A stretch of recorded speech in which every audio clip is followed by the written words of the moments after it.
Hello, hello, and welcome to Decaf, a production of the Beacon Center of Tennessee. Taylor and Mark back with you. We missed you guys last week. We were in Chicago.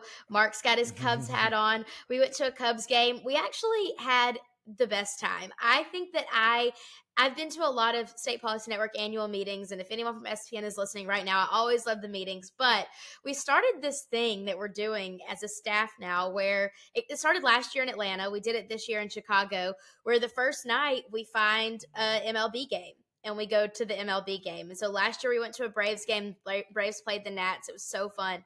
This year, though, we went to a Cubs game, and I got a really cool Wrigley Field sweatshirt that I'm not wearing today because I spilled red wine on it last night. But I went with Mark and his wife to explore around Wrigleyville, and we went to this great bar and had wings and French fries and talked. And it's just one of the most fun things, exploring a city with people and going to a sporting event. And it's no secret that Mark and I love sports. So I had a great time. I don't know. It was so fun to me. Yeah, we kind of saw the worst game, but it was a very fun time. And Wrigley, it's cool when you don't have to be a sports fan. You're like, this is an experience, seeing Wrigley Field and watching a game there. Even if you're like, oh, I'm not really into sports. It was just a cool experience. Not a great game. I wish we didn't pay so much for tickets to be like, ninth row behind home plate for a game like that. But it was really cool. And Sister Jean was there. My girl, Sister Jean, threw out one of the first pitches in the wheelchair, 104 years old. I know you were freaking out about that. To be candid, I got to the game, realized that I had not dressed well for the game. And so while Sister Jean was doing her thing, I was in the merch shop looking to purchase a sweatshirt because I was freezing. I just didn't prepare accordingly. Let me just say, August in Atlanta is very different from August in Chicago. That wind, honey, they don't call it Windy City for nothing. It was freezing me. I was very cold. That is not why they call it the Windy City, but it is interesting to looking at forecasts sometimes helps with how you dress. So you can kind of look at weather.com as a good resource for you, maybe. I will, I'll tell my people who plan my outfits, AKA me in the middle of the night preparing for trips and shoving everything into my bag. I will make note of that for next time. Anyway, shout out to our team also before we get started.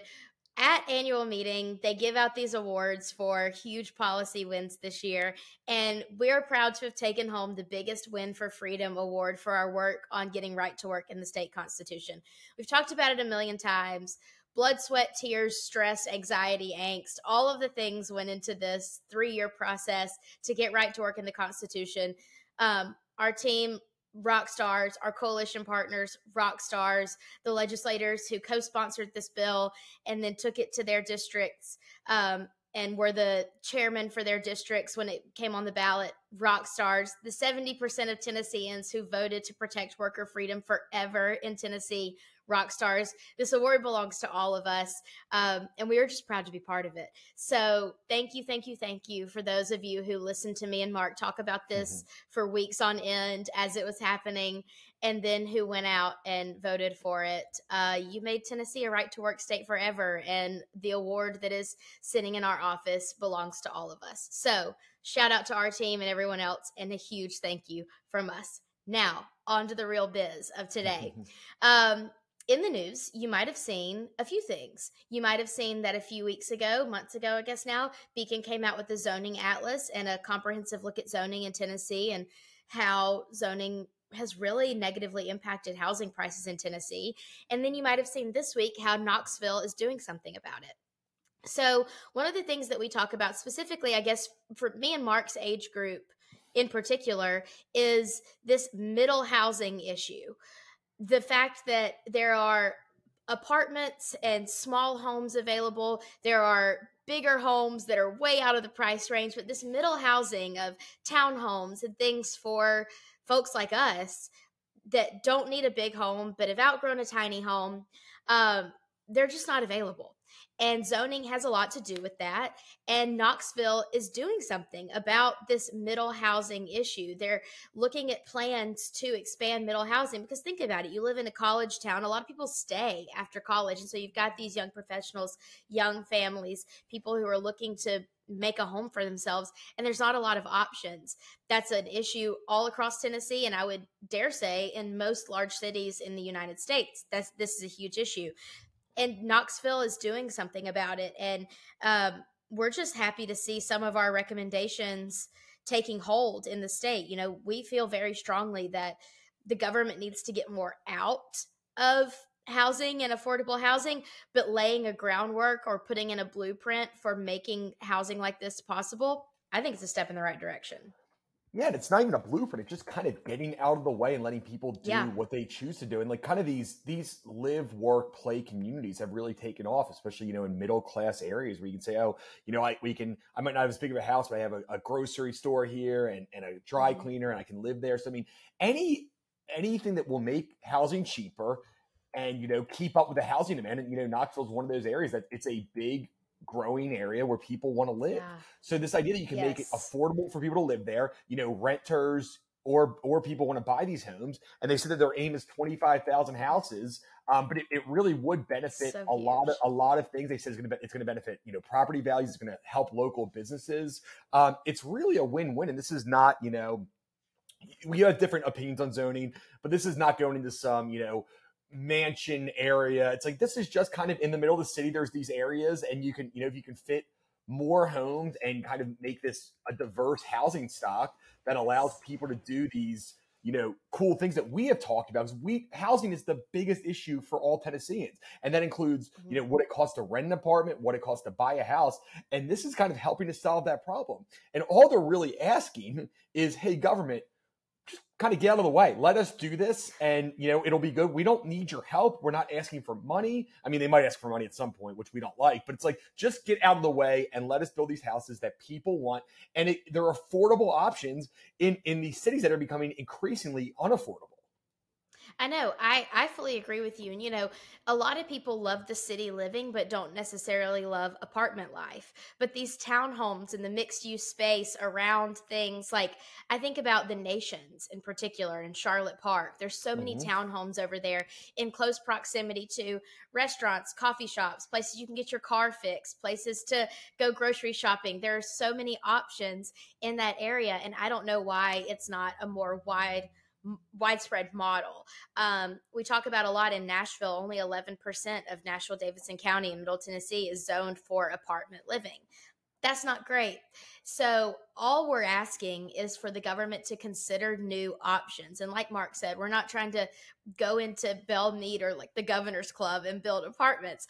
All we're saying is, in areas that are already zoned for more density, let's let people live there too. And mixed use space, I feel very passionately about mixed use space. You know, a lot of people don't like New York. Mark and I do love New York. I love how in New York there are apartments on top of stores. And I'm not saying we need to build these huge high-rise apartments on top of stores. That's not necessary. But having living spaces on top of retail space makes sense. And I think thinking about the past too, like I know, you know, my parents, my mom and dad both grew up in Philadelphia. You know, in downtown Philadelphia, they live in a neighborhood. They would have a bar on the same street. You know, they'd have a convenience store, and it was just on the same street as that. So like, mixed use has been around forever. And this is something that it was part of the fabric of the neighborhood. It's not a bad thing. I feel like there's this idea that, oh, if you put some kind of, you know, business into our neighborhood, it's a bad thing. It's not. In a lot of places, it's a good thing. Now, granted, yeah, I don't want to, you know, a bar or a strip club until 3 a.m. right next to my house. So I'm not saying like everything. Dave and Buster's in my backyard, not my vibe, but wow, that sounds awesome. You would like that. Yeah, you would like that. And we're not even saying that that's like, you know, that's something, but there's some very common sense middle ground things. I'm more of an absolutist personally when it comes to zoning, where I really just don't care for zoning at all. But I think there's this middle ground that you can find. And we're seeing this in a lot of places where these high density cities where people actually want to live, right? Like, people are saying, oh, I'm so worried that my house in Franklin or Brentwood, there's going to be all these, you know, condos and apartments right where I'm living. Like, no one's going to live there. People want to live in the city, and it's going to be too expensive to price them out anyway. So these high density areas, this is a really great idea. And I'm really glad that Knoxville, or at least people in Knoxville, are starting to talk about this, because this is something that's going to become an issue around the country. Yeah, I fully agree with that. And, you know, we talk about it a lot, saying that zoning doesn't have great origins. And so the fact that people are catching on to that and doing something about it to help make housing and living more accessible, I'm all for it. Sign me up. I think it's really cool that people are really looking at that and trying to solve the housing crisis statewide. So, and even outside of the origin, it's just bad policy in a lot of places. And I don't know how many times I have to hear from all these, these San Francisco liberals about how they want, affordable housing for everybody. They're like, oh, no, I don't want it in my neighborhood in downtown San Francisco. No, I don't want that. We just need to be consistent. And, housing costs are a problem. I think no matter where you're at on the political spectrum, this is a real issue. Renting and housing costs right now. So trying to make it more affordable by just getting the government out of the way in a lot of these situations is really the best option. Yeah, we love getting the government out of the way. That's put that on a t-shirt. Let's switch gears a little bit and talk about a national issue that I think everyone's talking about. So I know that I am in the minority probably of people who listen to this podcast and do this, but I am a TikTok girly. And I have seen so much on TikTok lately. I saw something this morning about the ages of people who are running our government. And I have a really interesting view on this that I'll get into in a minute. But it's not great when you see our leaders seemingly struggle to make a sentence or to say words. It doesn't inspire a lot of faith and a lot of confidence in the leadership of the United States. On the other hand, though, I'm going to ask you what you think about it in a second, Mark, but I'm going to speak my piece. It doesn't inspire a lot of confidence to see really, really, really old leaders who can't put a sentence together, whatever. On the other hand, when I was in my 20s, I didn't like not being taken seriously because I was young. And so I feel for them in the aging process being on the other end of that spectrum and maybe not being taken seriously because they're old. I mean, they have this wealth of knowledge and wealth of experience. And I don't think that necessarily an arbitrary number should dictate if you're capable of doing something. Because when I was younger in my 20s, I saw myself as fully capable, still not knowing a lot, but fully capable, and didn't think that having a 2 in front of my age should say, well, you can't do this anymore. And so I struggle with the other side of that spectrum as well. I don't think that your 30s through your 60s or 70s should be the only viable years of your life. But that's my take. I just think it's bringing up an interesting conversation, one way or the other, about age. And are we framing it in the right sense? You know what I'm getting at, Mark, but what are your thoughts on this in general? Because it's a hot topic these days all over social media. Yeah, I think it's interesting. I mean, the first point is that, voters are allowed to vote for whoever they want to, right? So, I mean, even if somebody's 90, I mean, if voters choose them, they're still, it's kind of insane to me that so many people are saying, I don't want somebody who's over 70 years old running my government. I think there's a recent YouGov poll that like 80% of people think that. But yet, if you look at the primaries, Joe Biden and Donald Trump are both winning by huge margins. So you say you don't want to vote for, you don't think they should be president, but you still are voting for them over younger candidates. Right? There's younger. So it's kind of this issue. And ultimately, I do think personally, there should be age limits as long as there's age minimums, which there is. You have to be 35 to run for president. If you're going to do a minimum, then why should you not do a maximum? I mean, my personal opinion is probably. I like that. Yeah. I mean, if you're old enough to vote, why are you not old enough to run for president? I don't understand where 35 came from. I don't think there's any scientific evidence behind that.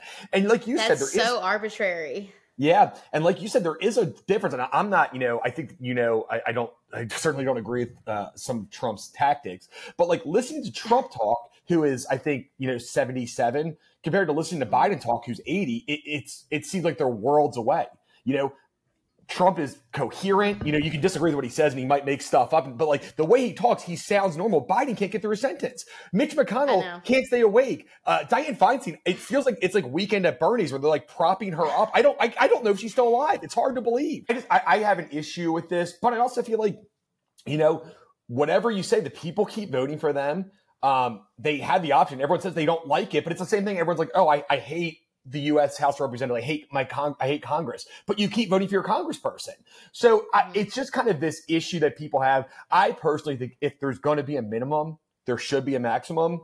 I just want consistency, or there should be no minimum and no maximum. I just think I need something consistent, and we don't have that in government right now. Okay, I can actually get down with that because I, as a young person, have a fundamental disagreement with the minimum just in general. But I think if you're going to bookend it, fully bookend it. If not, leave it wide open. Mark, I actually really do agree with you. I've not really thought about it that way. I've just kind of been on a tirade about like, why aren't people in our 20s taken super seriously? But either bookends or no bookends. I like that. And I think that that's something that we should maybe explore in the future as we're looking at public opinion. What do people think? Y'all drop us a note in the comments. Drop us a note just in general. Tell us what you think if you have a better solution. You know me. I like to come up with a lot of harebrained solutions to things that absolutely could never work. But, you know, maybe we can get something going on this. But I do want to see where the public stands on whether we agree with age issues or not. I don't know. I mean, there's a lot that's been said about one particular candidate whose name I won't say, but there's lots that's been said about the age of one particular candidate for president that was said about the age of someone who was president in the past. There's a lot that's said about youth when people are running for office. There's not a lot that's said about the maybe potentially aging out. So we want to know what you think about that. And like you said, I don't think all people are, you know, not all 75-year-olds are the same. There's some who are very mentally fit who are ready for the job. So it's like, and I don't know how you do this, but if you can do some kind of competency test, and of course the competency test would also apply to people under 35. I mean, I think that's the way I view it, is like, if you have some general rule saying, okay, if you can complete this, now we would never agree on what's on that test. Maybe mine was, can you complete so hard a sentence that actually makes sense? But like you said, I mean, and it's not I'm not saying that, you know, Biden is unfit or that Mitch McConnell is unfit or any of these people are unfit, but it just seems like they are so old and their mental capacity has declined to such an extent that you listen to them talk and you're like, I don't know how many times I've heard a Biden sentence where I'm like, I think you made up 3 words. I don't know what you're trying to say. And it just doesn't make any sense. And, you know, it's frustrating. Now, people still voted for him. So if, you know, you can still be president with that. But I just don't think it makes, you know, our nation look great that our last 2 presidents have both been basically geriatric, especially when you've seen other countries like these young, passionate leaders. And being young doesn't mean that you're a good leader either. But it's just hard to see these people who are clearly past their prime in their life being the person, and mentally past the prime of their life, being the person to lead our country. Well, and you know, I always go with the heartstrings issue. I just hope that when I'm old, someone loves me enough to, if I stand up in front of a group of people and sound a little babbly, they just get the giant butterfly net and scoop me up and put me in my recliner and turn on Jeopardy. It makes me sad that someone's not saying, okay, let's retire you. So that makes me really sad. And I know that the people around them probably think they're doing good and they believe in them doing, like, no, what I mean is like good for America. Like they believe that they're out there like doing good. But I just hope that when I get to that point, someone scoops me up and puts me in my recliner. Politicians are the most egotistical kind of profession I think that there is. And I mean, not all of them, of course, but it's like, do you think, I could just imagine somebody telling Trump in his inner circle, I think you're too old to run. He would be like, he would gel at them. So it's like, even if people do care and say this, like Trump doesn't listen to anybody. There's no way he's listening to somebody tell him he's too old. And like, you know, I think that this is, you know, I think Biden just wants to be president. I don't know what he's actually doing. I don't know what he's actually involved in, but I think it's like, oh, I want to say that I'm president. So I think that there might be people around them saying that, but these people don't listen. They want this power. I mean, Mitch McConnell, you know, he loves this. Whether he can do it well or whether he can do it fully, like, he loves being the Senate, you know, the Senate leader. So I think that what you're saying, maybe you listen to other people more than politicians do, but it is a very, and not to say that it's bad or good, but it's a very ego-driven profession. I agree. I guess maybe I don't have the brain of a politician because I would want to just enjoy my last years with my family and with Jeopardy reruns and Alex Trebek. But I feel for that. And I hope that, I don't know, I hope they do have people around them who love them enough to say, maybe it's time to go home. But they probably wouldn't listen. They have to listen. Yeah, they would actually have to listen. Let's switch gears again. Wow, we're all over the map today. If you listened last week, we did a college football recap, a college football preview. We're going to just hit some maybe lightning round things right now and do a recap and then kind of preview the NFL season a little bit. So my lightning round is this. Roll Tide forever. Clemson, ha, ha, ha, ha, ha, ha. Ha ha. LSU, ha ha ha ha ha times 10. And that's all I got. Mark, what was your recap of college football this week? This is going to be a really passionate recap. I am done with the SEC. I made the mistake of betting on two of their teams. There was 3 contested games that were close. Every single one on the SEC lost. Florida loses to Utah without their Heisman quarterback, gets just blown out of the building. South Carolina, everyone's sleeper team who beat the crap out of Tennessee last year, just gets annihilated by North Carolina in a game that they were supposed to. LSU gets embarrassed on national TV as a top 10 team, which they don't deserve to be in the top 10 to begin with, based on what they did last year, against what I consider to be a very mediocre Florida State team. And I bet on LSU, so I am done. The SEC, this is what we deal with every year, and here's what's going to happen. In 8 weeks from now, when LSU is 7-1 and they beat all these SEC teams, we're going to talk about how they're a national championship contender, and everyone's going to forget about the 4 touchdown loss they took to a team that's not even that good. And we're starting to talk about how great they are. I won't forget. But we'll say, oh, things have changed. They're better now. And we're going to ignore that loss because it didn't mean that much to them. I'm done with this. The SEC, outside of Alabama and Georgia, again, and maybe Tennessee, I don't want to do that, is not a good conference. It's not a good top-to-bottom conference. LSU is bad. They are bad, and I bet you they do well in the SEC. That's the craziest thing. They might still win the SEC, or at least beat out. But I'm done with LSU. I mean, this South Carolina was supposed to be the sleeper team everyone liked. They got hammered. And North Carolina's defense, which was the worst in Division I last year, somehow just shut down Spencer Rattler. I'm done. And I bet on South Carolina and I bet on LSU. I'm like, you know what? Maybe my SEC bias is taking me too far. I think these teams, based on what I'm hearing, have a good – I don't like either teams they're playing against. The ACC is better than the SEC right now. I can tell you that. Both ACC teams beat the crap out of them. And they were supposed to be about equal in their conference. I mean, North Carolina's the 4th-ranked ACC team. It's not like they're supposed to be good. And Florida State, here's another prediction. Florida State will not win the ACC. Florida State or Clemson will not win the ACC. It's going to be another team. So this is a Florida State team that's going to end up with 3 losses, and no one's going to talk about the way that they just dismantled LSU. I'm done with the SEC. I think it's awful. I think that from outside of the top 3 or 4, it's a bad conference, maybe the worst major power conference teams outside the top 4. Woo! And Alabama and Georgia could still win.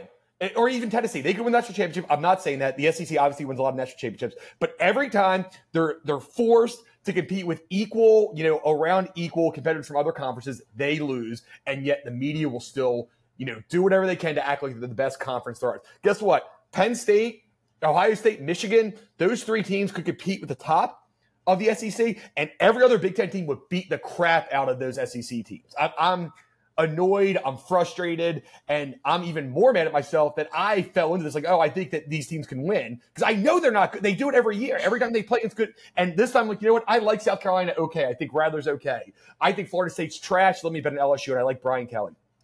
I'm done. Huge disappointment from Mark this weekend. And you guys, I got this exact same message.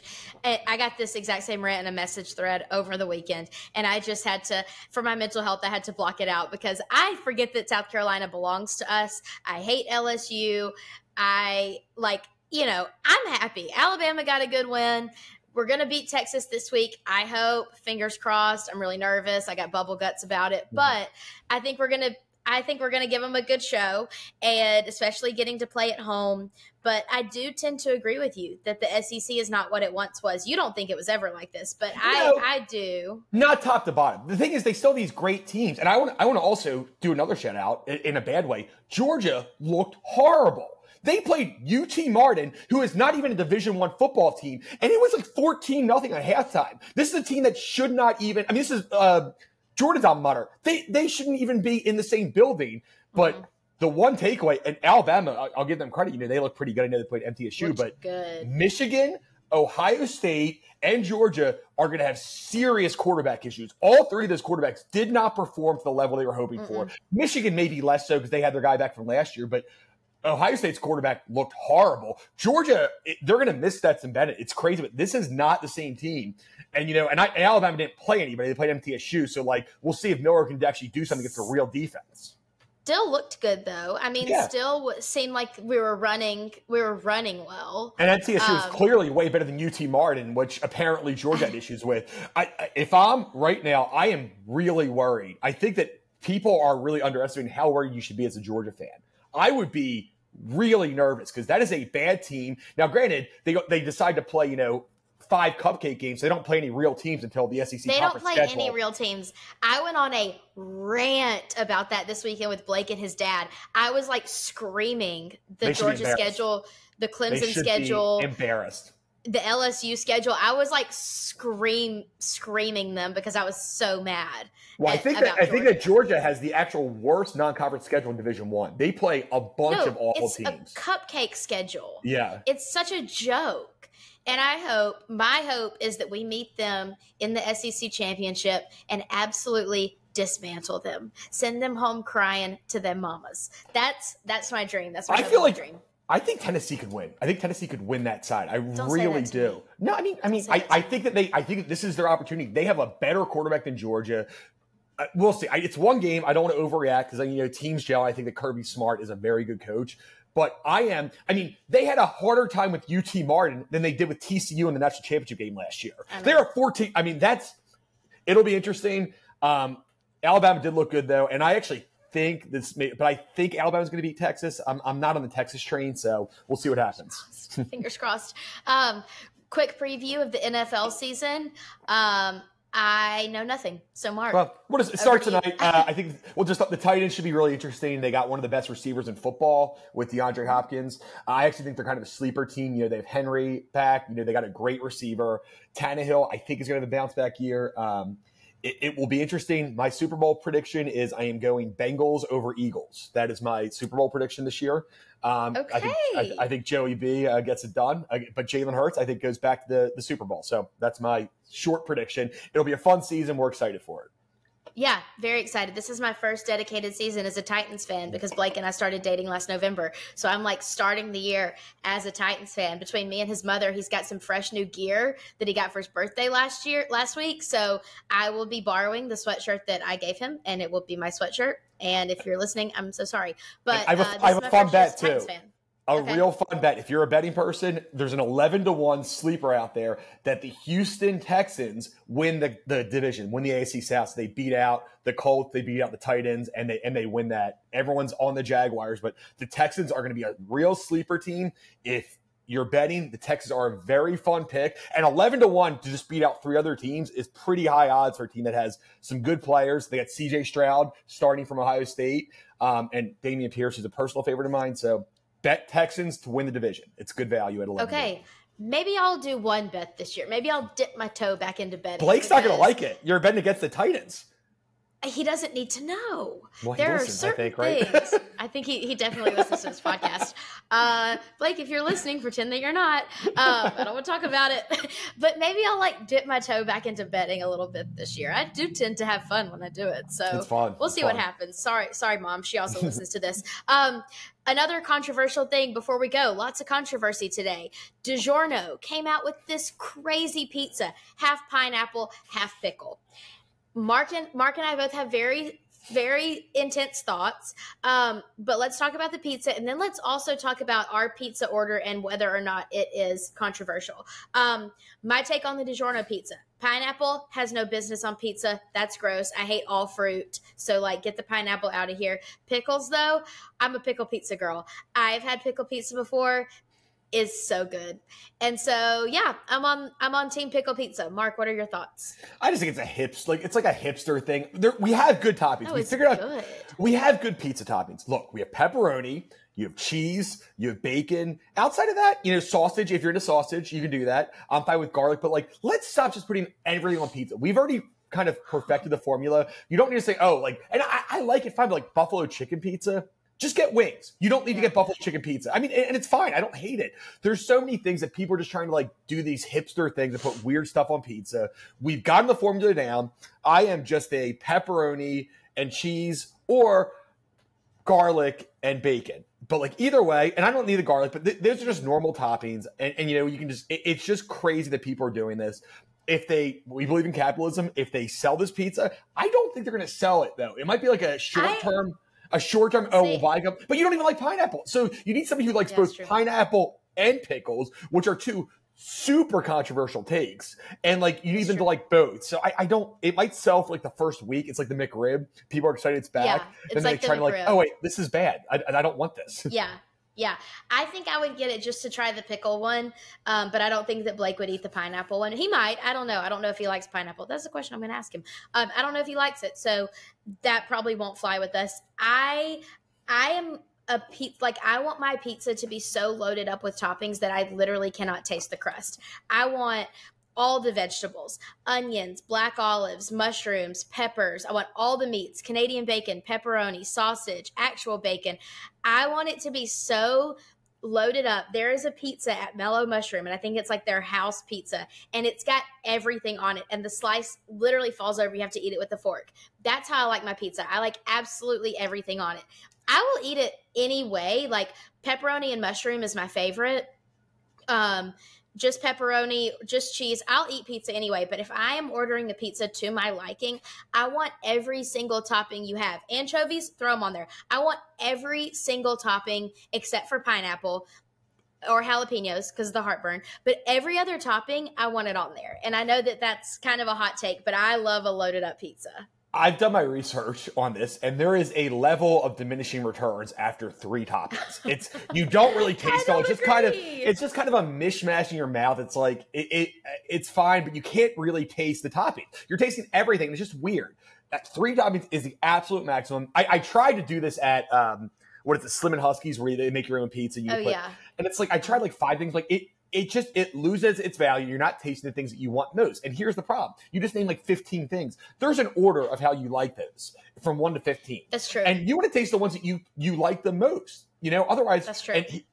So I just don't believe in that. You can do whatever you want. I believe in capitalism. Okay. So then what are your 3? What are the 3 that you're going to put on pizza? I usually just go pepperoni cheese. That is the simple thing. But I go light sauce. I don't want to taste too much sauce in there. I want to really I really want to get the grease, the cheese, and the pepperoni melted. I like some sauce, but I'm really into the garlic crust. That's one of my things. Yeah, that's good.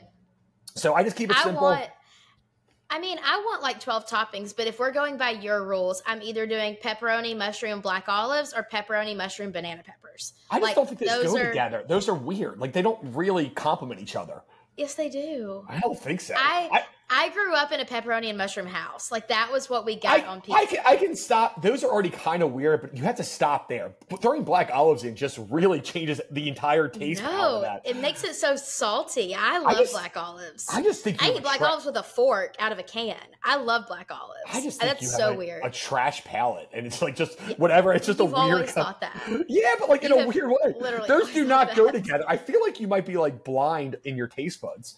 I think I have a refined palate. Nobody who puts 12 toppings on a pizza has a refined palate. That's what 6-year-olds who dig in the trash eat. Like, that is not a refined palate. Okay, so before I take any more of a beating, I'm going to sign off. And you know what? Maybe I'll go get a Supreme Pizza from Kroger for lunch with the thick, stuffed, cheesy crust and just enjoy every bit of it. That's what I'm going to do for lunch. Let us know what you think about the DiGiorno pizza, though. Drop it in the comments. We want to know what you guys think. And if you get it and if you try it and if you don't get sick, we want to know that too. Thanks for listening to Decaf. If you haven't already, you should subscribe on Apple Podcasts, Spotify, or wherever you get your podcasts. We were so thankful to be back with you this week. Thanks for listening. And check us out at beacontn.org. We'll see you next week.